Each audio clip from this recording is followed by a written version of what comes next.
Kita ke Mas Roy dulu ya. Ini seperti ada temuan baru nih. Gitu ya.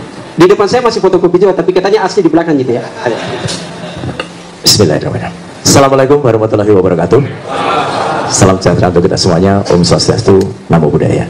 Pertama-tama terima kasih atas kehadiran seluruh rekan-rekan media, baik media mainstream maupun YouTube dan alternatif, juga kepada Saibul Bait kita, ya, pemilik kantor pengacara Pak Ahmad Yani, terima kasih, dan kepada seluruh tim kuasa hukum bidang litigasi di bawah Pak Petrus Celestinus dan juga non litigasi di bawah Pak Ahmad Kosinudin. Saya update saja, ya. Alhamdulillah hari ini Senin, ya, 14 Juli 2025 sudah banyak sekali perkembangan yang ada. Dan alhamdulillah juga tadi disebutkan oleh Bang Ahmad Kosinudin, kami mendengar bahwa ada konon, sudah ada, tapi bukan konon ya, karena diumumkan langsung oleh Kabid Humas Polda Metro Jaya, Pak Kolonel Ari, bahwa sudah naik status penyidikan hanya dengan menggunakan fotokopi. Clear. Kenapa saya mengatakan menggunakan fotokopi? Tidak pernah ada bukti, baik visual, video, tayangan maupun bukti yang langsung, kehadiran Joko Widodo ke Polda Metro Jaya menyerahkan yang asli. Dia pernah datang membawa sebuah map, dan map itu ditekuk-tekuk. Ditekuk-tekuk. Kalau ditekuk-tekuk jelas tidak mungkin itu ijazah asli, karena ijazah asli itu kaku sekali dan mapnya adalah map yang sangat tebal, map kulit. Memang pernah ada seseorang bernama Wahyudi mengantarkan yang konon, nah ini saya sebut konon karena penampakan nggak pernah kelihatan. Konon sebuah ijazah dalam tanda kutip ke Mabes Polri, ke Bareskrim, itu ada orang. Tapi kemudian hanya beberapa hari dikembalikan tanpa disita. Jadi artinya Kolonel Ade Ari ketika ditanya teman-teman media, clear betul ditanyakan asli atau fotokopi. Tadi diulangi berkali-kali oleh Pak Kosinudin. Fotokopi. Fotokopi.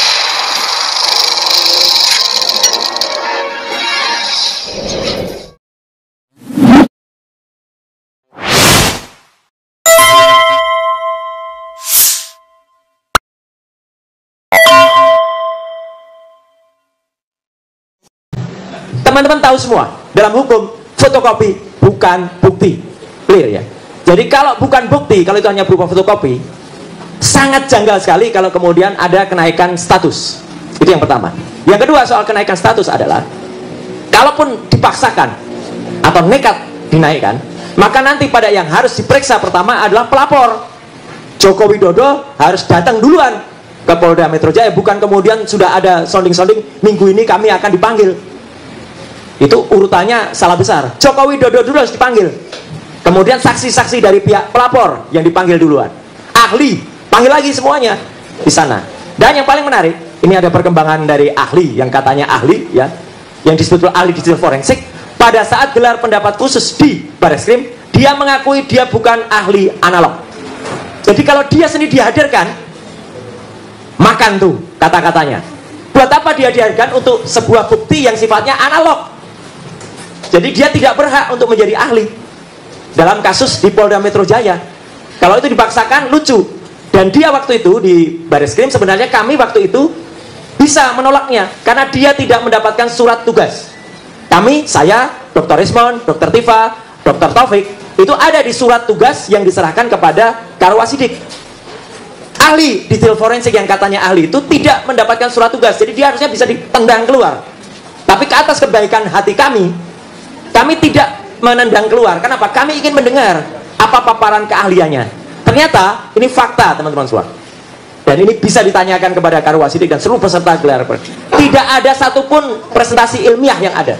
Dia bahkan melakukan ad hominem, menyerang secara pribadi Dr. Rismon, menyerang saya, menyerang teman-teman. Jadi kualitasnya sangat-sangat diragukan yang katanya ahli itu tadi. Ya, kalau itu mau dilakukan. Jadi saya menyebutnya dia ahli sastra.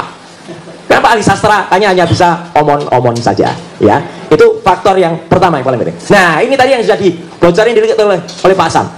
Yang kedua sekarang, lebih berkembang dari tadi yang sudah disampaikan Pak Rizal Fadila. Terima kasih. Jadi saya nggak perlu ngulangi. Karena kami terus dipertanyakan kemarin, ini kan buktinya harus analog, harus ada bukti asli. Hari ini, Senin, 14 Juli 2025, kami selaku prinsipal menyatakan kami sudah memegang 5 bendel bukti asli, ijazah asli dari Universitas Gadjah Mada, bukan hanya fotokopi, tapi ijazahnya asli. Jadi ijazah yang dipegang bukan hanya ijazah, lengkap dengan transkrip nilai, lengkap dengan semua bukti-bukti, dan diserahkan langsung oleh, terima kasih untuk kakak-kakak kelas saya, mahasiswa UGM yang asli. Dan itu adalah dari Fakultas Kehutanan yang lulus angkatan 85. Jadi itu pada periode tahun 85 dari Fakultas Kehutanan Universitas Gadjah Mada yang asli. Jadi kami sudah mendapatkan tim hukum, termasuk tim advokasi, kami sudah mendapatkan, mohon izin, masih di tangan kami, karena atas pesan dari yang bersangkutan kami memegang amanah betul, jangan ditunjukkan dulu, nanti di pengadilan baru ditunjukkan. Tapi saya tidak mau hanya omong-omong, saya tunjukkan nanti analisisnya. Jadi fakta ini, bukan cuma omong-omong seperti pihak sono ya. Ada 5 bendel, sekali lagi, ada 5 bendel ijazah plus transkrip nilai asli dari UGM, Universitas Gadjah Mada, bukan UPP, Universitas Pasar Pojok Pramuka ya, yang diserahkan secara baik, berjiwa nasionalis oleh kakak-kakak kelas saya, karena saya angkatan pas saya lulus 91, beliau-beliau itu angkatan 85, dan tidak hanya dari Fakultas Kehutanan, ada juga fakultas lain tapi tahunnya sama, lulus 85, semuanya asli. Dan apa bedanya? Ternyata perbedaannya sangat tajam dengan yang disebut ijazah miliknya Joko Widodo. Apa ketajamannya? Ini baru saya katakan. Saya sedikit contoh saja pakai ijazah saya sedikit ya. Ini ijazah asli saya ya. Sebelah kanan kenapa beruat gitu? Ini nanti ada analisisnya, analisis ELA. Ini ijazah saya tahun 91, 6 tahun setelah ijazah 85. Yang pertama, di sini kalau diperhatikan, ada yang namanya watermark di seluruh bidang ijazah yang dicetak di kertas. Ada tulisan Universitas Gadjah Mada, Universitas Gadjah Mada. Jadi di situ ada tulisan Universitas Gadjah Mada, Universitas Gadjah Mada. Tidak ada di ijazah ini. Clear. Kehabisan tinta itu Mas. Tidak ada. Jadi watermark itu penting sekali. Ya. Saya sampaikan bukti ini, semacam yang disampaikan Dr. Tifa kemarin sore. Ya, tapi tetap saya dengan Dr. Tifa tidak atau belum menunjukkan yang lembar aslinya dulu, karena itu akan di pengadilan. Tapi kami menunjukkan analisis. Yang kedua, ada yang namanya emboss. Itu dikatakan juga di Refli Harun oleh Dr. Tifa. Embossnya ada di mana? Nanti saya ceritakan embossnya. Jadi emboss itu ada logo Universitas Gadjah Mada, dan itu tidak bisa dibuat di Pasar Pramuka. Nggak mungkin. Ada emboss yang ada di situ, nembus sampai belakang. Yang ketiga, ada benang kertasnya. Jadi kertas ini genuine, ada benang kertasnya. Saya bisa tunjukkan di ijazah asli milik saya. Mohon maaf kalau Anda lihat nama saya kok tidak mirip ya. Kok di situ terbaca Suryo Udoro. Kan saya Suryonoto Dibrojo. Iya, Bapak Ibu, saya mendapatkan pergantian nama dari Roy Suryo Udoro menjadi KRMP Roy Suryonoto Dibrojo. Asli juga itu ya. Dari Keraton Pakualaman. Keraton Pakualaman dan Keraton Jogja gelarnya tidak bisa dibeli. Asli. Lain dengan seseorang dari Pasar Pramuka yang tiba-tiba jadi KPH. Kanjeng Pangeran Haryo. Pangeran Haryo dari mana dia? Ya, atau ada orang yang tiba-tiba namanya Pangeran Mangkubumi. Pangeran dari mana dia? Ya. Nah, itu ya. Jadi jangan menyoal soal nama. Yang ketiga, ada logo di tengah dengan tinta tertentu. Yang tinta itu unik. Kadang-kadang tinta itu tembus sampai belakang kalau yang di aslinya. Karena tinta itu terbuat dari barang yang mahal. Itulah kalau ijazah asli. Dan yang kelima, ijazah saya sudah tidak ada. Tetapi di ijazah tahun sampai dengan tahun 85 memang masih ada yang namanya meterai. Meterainya nilainya tertentu. Kalau nilainya salah berarti ijazahnya palsu. Tahun 85 nilai dan warna meterainya adalah tit. Saya sembunyikan dulu untuk bukti nanti di pengadilan. Nah, jadi teman-teman semua, ada 5 kategori perbedaan ijazah asli milik 5 bundel sahabat-sahabat, maaf, kakak-kakak kelas saya alma mater, yang se-alma mater Universitas Gadjah Mada, yang sekali lagi terima kasih kakak-kakakku, Anda telah benar-benar dan ini undangan juga terbuka untuk semua aktivis, semua alumnus Universitas Gadjah Mada. Silakan kalau Anda ingin menyerahkan itu, boleh ke kuasa hukum, boleh ke kami, boleh ke Dr. Ismon, atau juga ke Dr. Tifa. ya, itu kami akan simpan sebaik-baiknya dan kami akan rawat sebaik-baiknya. Nah, sesuai dengan janji saya kepada mereka, saya lakukan juga uji ELA. Jadi ini sekaligus jawaban teman-teman semua. Ada seorang yang katanya ahli, tapi tidak bisa mengatakan, dia hanya nggak bisa aja pakai ELA, tapi dia bilang ELA tuh nggak bisa untuk uji digital. Mas, ngaku aja kamu nggak bisa lakukan ELA. Topi merah itu adik kelas saya, ya, itu pun bisa melakukan ELA. Itu error level analysis. Error level analysis itu artinya apa, teman-teman?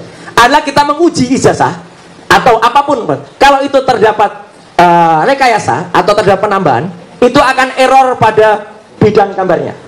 Tolong perhatikan ijazah saya ini, teman-teman semua. Ini adalah ada tulisan ijazah. Kalau di ELA, di sini masih ada sisa tulisan IJA, masih ada. Masih ada juga logo UGM. Masih ada juga bagian foto saya.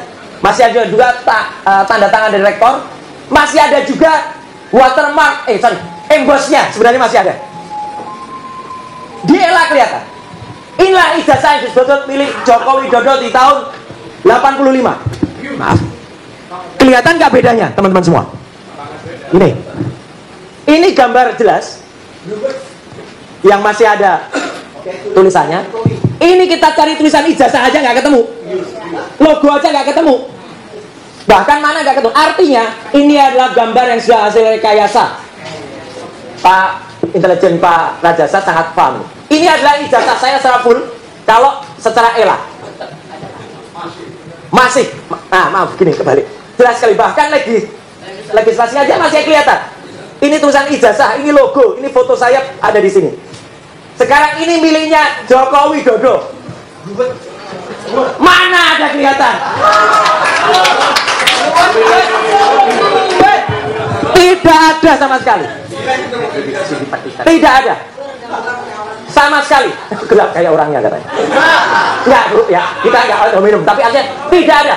Dan hasil analisis ELA ini saya pertanggungjawabkan kepada dunia akhirat. Allahu Akbar. Tidak ada hasil pada lembar yang disebut miliknya Joko Widodo. Tidak otentik. Jadi bukan hanya identik. Dan saya sudah mohon izin kepada yang bersangkutan.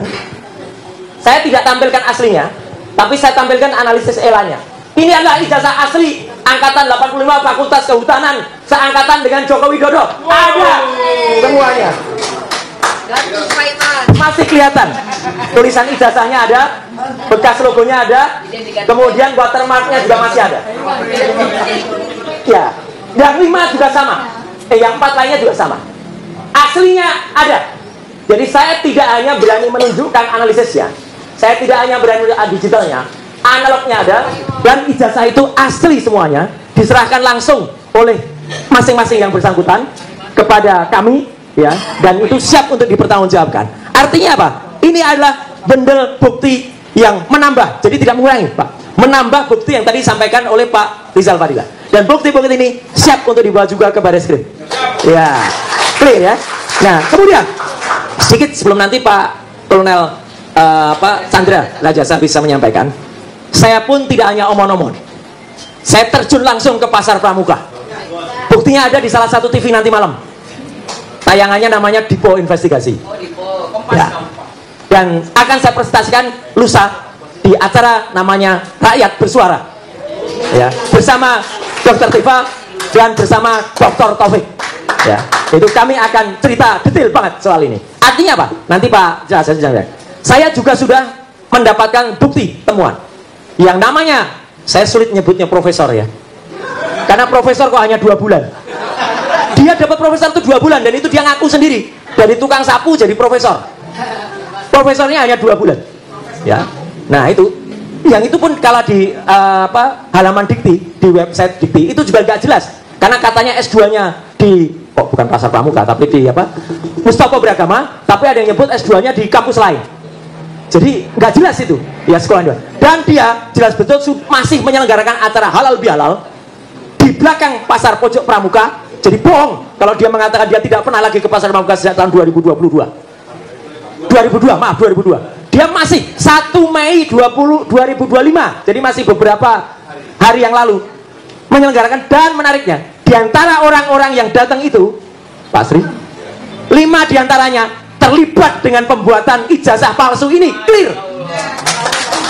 Tinggal pengakuan saja, nanti cara-cara dari intelijen, cara-cara dari teman-teman semua itu akan buktikan dengan cara elitisasi, dengan cara wawancara, dengan cara. Tapi yang jelas mereka sudah mulai ketakutan karena bukti-buktinya sudah jelas mengarah. Makanya pasar pramuka itu habis, sudah kalau menurut saya tapi kata mereka dibakar pada akhir 2024 yang kemarin. At last but not least, Bapak dan Ibu, kita sekarang memang sedang tampak seperti bermain catur. Ini makanya gambarnya catur. Siapa yang cepat, siapa yang menang. Tapi kita semua sedang melawan sesuatu yang sangat jahat. Yang sangat jahat adalah yang mengaku-aku sebagai Raja Jawa. Ngakunya Raja Jawa.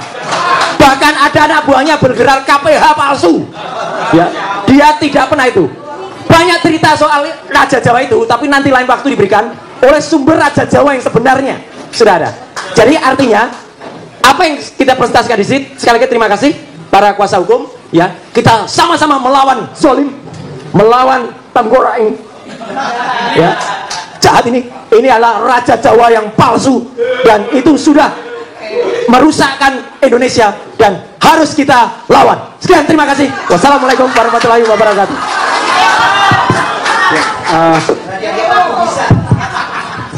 Ini saya agak bingung nih. Ini jumpa pers atau apa? Tapi yang pasti adalah asli. Terima kasih Pak Samsul Jalal, DJM Purnaweran. Terima kasih sudah hadir gitu ya.